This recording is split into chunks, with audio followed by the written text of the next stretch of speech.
नमस्कार मित्रांनो, भारतभर प्रसिद्ध असलेल्या द्वादश म्हणजे 12 ज्योतिर्लिंगाच्या उत्पत्तीविषयी आणि त्यांच्या महतीविषयी आज आपण बोलत आहोत. तुम्हाला माझी दिलेली माहिती कशी वाटते ते पण मला कमेंट्समध्ये कळवा.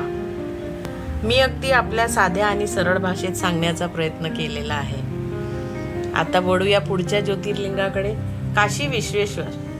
विश्वेश्वर हे 9वे ज्योतिर्लिंग उत्तर भारतात गंगा नदीच्या काठावर श्री क्षेत्र काशी येथे आहे. म्हणून काशीला विश्वनाथपुरी असे म्हणतात.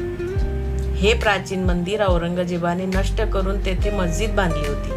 विश्वेश्वराची प्राचीन मूर्ती ज्ञानवापीत पडली असे सांगतात. विश्वनाथाचे नवीन मंदिर पुण्यश्लोक अहिल्याबाई होळकर यांनी बांधले. एकदा पार्वतीने शंकराला विश्वेश्वराचे महात्म्य विचारले, तेव्हा शंकर म्हणाले, हे अविमुक्त क्षेत्र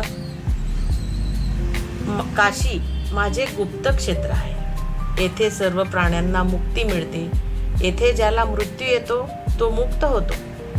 येथे येऊन जो गंगा स्नान करतो त्याची संचिताती सर्व कर्मक्षय पावतात. विश्वेश्वर ज्योतिर्लिंगाची पूजा केली असता सर्व कामना सिद्धीला जातात आणि शेवटी मोक्ष प्राप्ती होते असे म्हटले जाते. मित्रांनो, कशी वाटली माहिती? पुढच्या लिंगामध्ये भेटूया. तोपर्यंत धन्यवाद.